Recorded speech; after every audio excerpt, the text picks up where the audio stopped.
Hi everyone, I thought I'd show you what I bring when I go on an extended stay through the on a canoe trip. If you're only going for 1 or 2 days, no big deal.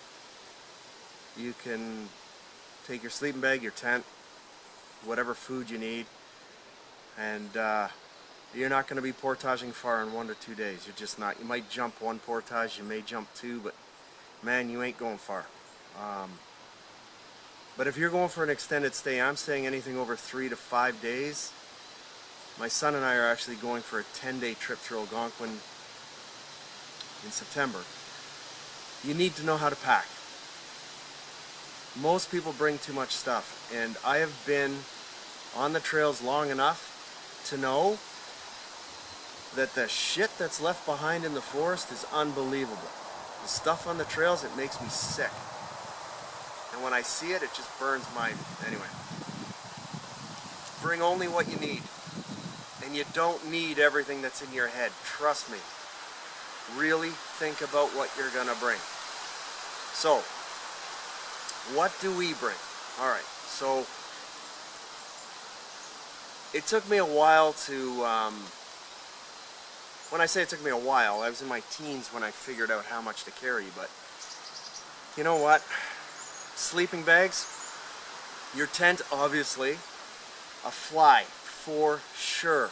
Make sure you bring a fly. Alright? Not just for the tent, I'm talking about an extra fly.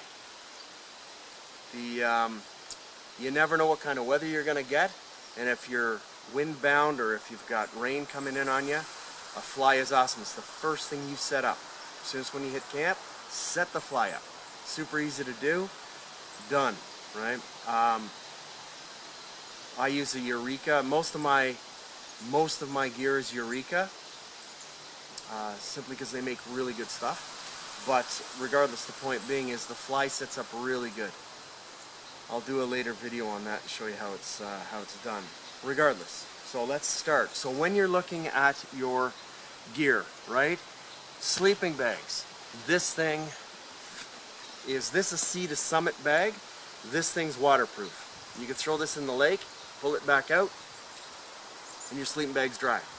They're compression sacks, so they compress it right down. I have it inside here. I have a -10 sleeping bag. I would highly recommend you buy nothing less than -10. Alright? Just because the ratings, they're not rated the way you think they are. Okay? A -10 does not mean -10. It just doesn't. You're lucky if you, at 0 degrees, a -10 bag may cut it for you. So, make sure you put your sleeping bags inside one of these compression sacks. Again, this one here is waterproof. It's quite amazing technology, to be honest with you. I mean, when you compress it, the air comes out to the bottom, but nothing can get back in. It's quite amazing.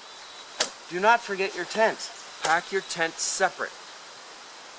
So, pack your tent so that your fly is separate from the main body of the tent. Pack it separate, because you're going to set your tent up. A lot of times, I'll set my fly up. My fly's in here. I'll set the fly up, and I'll literally set the tent under it if it's raining out. Why? I want to keep the tent dry while I'm setting it up. I can move the fly later, not a problem. The tent fly is always packed separate because it's always going to be wet. You don't want to get the main body of your tent wet, so therefore you pack this separate. This stuff, I'll show you how to pack it into your pack later. The other thing I carry, which is a little bit extra, is this thing. This is a Goal Zero. It's a charger. It's a solar charger. This thing works amazing. So you just simply recharge your... It's got a little battery pack in here that you plug in. As you're paddling, you put it on your center thwart or on your portage bags, and you simply just charge up your batteries. Nothing could be easier. That means you don't have to take a whole pile of batteries with you. It saves weight, believe it or not. This thing can sit wherever you want. It's waterproof. Well, waterproof to a degree. The back, this piece, the actual charging unit itself is not waterproof, so you want to be careful of that. But you're not charging in the rain anyway. So the other thing, the must, is your first aid kit. Okay? Always make sure you bring a first aid kit. You never know what's going to happen. I've slipped my fingers so many times out there, it's crazy. Now, in order to pack this stuff, oh yeah, I've seen people go on trips, they bring everything. They got everything packed. They forget to bring the poles for the tent. Like, bring your poles, right? Make sure you bring your poles. It's no fun when you get all the way out there and you have no poles for your tent. No, it hasn't happened to me, but I'm just saying, okay? So just make sure you bring your poles. Now, there's two different types of bags. There's many different types of bags on the market you can bring with you. One bag, which I absolutely love, is this Eureka. I don't even think you can see the name on it. Here you go. So it's a Eureka. It's a portage bag. The reason I love this bag is it's got lots of pockets. You can see where I've burned holes through it and stuff. Don't matter. It's got lots of pockets, but more importantly, once I get this thing packed, I'll show you what's so cool about it. When you, it's got a handle here and a handle here, so when you go to load it into the canoe, you're up and in. Beautiful. There's that type of bag. Another one is this here. Now this one's a North 49 bag. It is completely waterproof. It's a rubber bag. Polypropylene, if you will, but whatever. The point is, the thing's huge. The thing's giant. You can get a lot of stuff in this thing. The only problem with this bag, is it weighs more. Just this itself weighs more than this portage bag, and I can get almost as much in the portage bag, right? It's all about weight. Everything's about weight. Every pound counts. It really does. That canoe sitting in the background, favorite canoe. Love it. It's a Swift, and it's a 15-footer. It's a Prospector, best canoe out there. Now, a lot of people might disagree, but I'm sorry, the Prospector canoe, man, it'll handle anything, any weather, any water. It doesn't matter. She'll handle it, right? And I like the 15-footer because I shave off a whole foot. Doesn't seem like a lot, but that canoe sitting right there is 60 pounds dry. So now you can get them in Kevlar. You can get them in super light Kevlar, right? Which pulls the weight down to under 35 pounds. I'd recommend that, honestly. I would recommend getting a lighter canoe because when you're humping that thing over a kilometer, 2 kilometer, 3 kilometer portage, man, yeah, that thing starts to bear down on your shoulders pretty heavy. But it's a beautiful canoe. I love it to death. So let's get into the packing. I would suggest that you pack your sleeping bags. Clothing first. You're unlikely going to use it. Put your clothing in the bottom. Please put your clothing in a compression sack. You only need one pair of clothes for 10 days. Believe it or not, 10 days of journey out there in the forest, you need one extra pair of clothes. That's it. That's all you need. It's not a fashion show. Just one extra pair of clothes. Put that in your bag first. Unlikely you're ever going to access it. All right? You're going to wear the same clothes. I promise you, you'll be in your same clothes. Nobody gives a crap what you look like out there. They don't care. Okay? So, just put the clothes in the bottom first. Next thing that goes into your bag is going to be your sleeping bags. All right? You punch the sleeping bags down to the bottom, just like I just did there. Put them in the bottom, on top of the clothing. Now this bag is not waterproof per se, but everything I put in it is. So it doesn't matter to me. I could use the rubber bag if I wanted to. I call it a rubber bag. It's not really rubber, but regardless. So you can push that in there. That's it. Okay? Other paraphernalia, such as your first aid kit, can go on the outside of the bag. Your bed rolls, not your bed rolls, but your thermarests, which are these things. You can get them smaller than this. I like these ones. It's made by a company called Protex. This thing is the perfect size and it's the perfect weight. It's fine. I don't put these in a bag. I literally put them underneath the seats of the canoe, and I portage them as I'm carrying the canoe. So, having said that, you're going to take your, the next thing you're going to put in is going to be your tent, right? So your tent, which is this one here, the tent you're going to put in, like so. Your tent fly, next, okay? Then, you're going to put your fly, the actual fly that you set up first. Now this is a separate fly altogether. I'm going to show you, I'm not going to show you it, I'll show you the model of this. It's really, thing's amazing. So this is the fly here. It sets up. It's Eureka.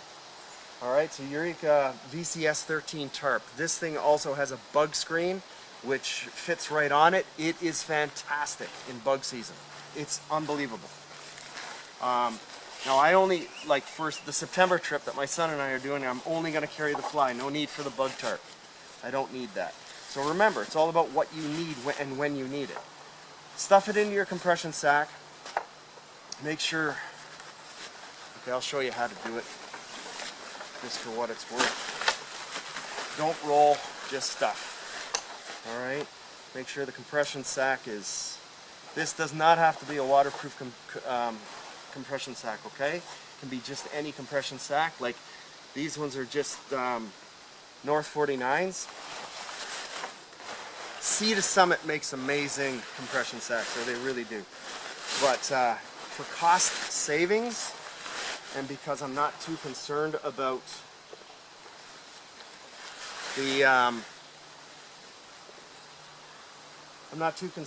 the this thing getting wet.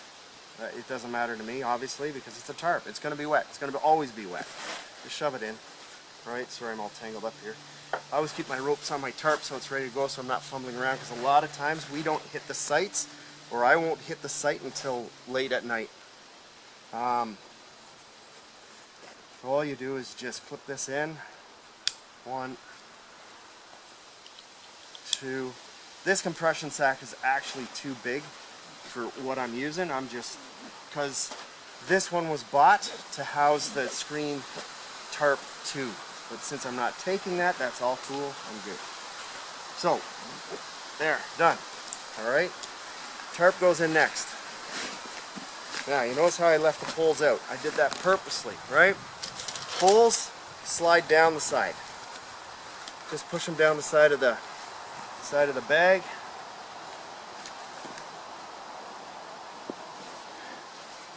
Oh yeah, don't forget the pegs, right? Okay, that's that. So you got your clothing, your tent, your sleeping bags, most important, and your fly. Everything's in here, all right? Push it down. Great thing about this, I'll show you how it works. Just roll it up, compress it out, roll it up, fold it over. Now, first aid kit, front pouch. I always put it front pouch like that. My goal 0, I'll put that side pouch. Normally I just carry it with my barrel. I'll show you that in a minute. That goes here. Here. Here. Done. Compress it up. Now, this bag, this gear in here right now is about 20-25 pounds, alright? And even your tent, make sure you buy a tent that's lightweight. Oh boy. Now, here's what I was explaining to you. With the Eureka portage bag, it's not like you're sitting on a picnic table when you're portaging. You don't have this luxury, right? It's just not there. You're sitting on rocks, you're sitting on all kinds of stuff, slippery logs, whatever it might be. You gotta have your balance. So, since I'm a lefty, right? My left hand is on the heaviest part of the bag. This just lifts up and goes right into your canoe. Depending on how you're, if you're going solo or if you're going with tandem, I'll show you how to load out the canoe later. So that's your portage bag. Goal 0 sits here because it's just going to be sitting and charging my stuff. This stuff goes into the canoe. This is your thermarest. Wow. That's a product name. This is your mattress, your air mattress, okay? No, you don't blow them up. They self-inflate. Fantastic ideas. Now, last thing. your barrel. All right, highly recommend the barrels. A little bit heavy, yeah. I like them over food bags. Why? Everybody suspends their food. Everybody puts it up in a tree. Well, guess what? The bears know what tree you're putting it up in, and so do the raccoons. I've literally seen raccoons cut the rope on the guy line, which holds up your food, drop the food to the ground, they're in it. I've seen it happen. So, barrels, take the barrel, throw it in the lake. Done. Put a rope on it. Nobody's coming for it. It's done. You're good to go. So, you're waterproof. I carry only dehydrated food anyway. In the barrel. Now right now there's a bunch of stuff in the barrel that I don't really need. They're just stuff I want to show you. Kitchen sink, right? So the thing about a kitchen sink, they call it a kitchen sink. It's just a floppy roll-up thing that you just... Pretty cool. Watch. Done, right? So it just rolls out. And this thing here is where you can wash your dishes. Alright? There, now it's right side out. Who makes this? This is made by Sea to Summit. Good stuff. So you put your bowls and cutlery, whatever. I carry one bowl and one spork. Don't take a lot with you, please. Don't take a lot with you. It'll drive you crazy. Anyway, just you wash your stuff in here. Very little soap. Don't pour soap in the water. It doesn't biodegrade in the water. Pour it on the land. It'll biodegrade on the land, but it will not biodegrade in that water. Make sure you take something like this or wash your dishes away from the water, okay? So this thing again just folds up and goes right back into the case. I'll leave her out for now. These are cool. That's both my son's and mine. Fanny packs. I know, everybody thinks fanny packs are whatever they are. So here's the point. In the bush, fantastic. All right? When you do your side trips, so let's say you're parked somewhere, you've got your canoe somewhere in your tent, you're all set up, but you've got a day's stay, which I always plan one extra day so I can stay on one particular lake for an extended period.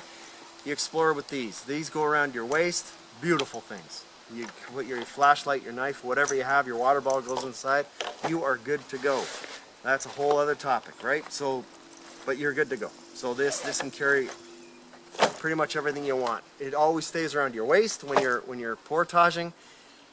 It doesn't add a lot of weight to there's no weight on your shoulders or anything like that. Now, having said that, in your barrel, pack your food, right? All your food goes in your barrel, along with your water purifier. This is a Katadyn.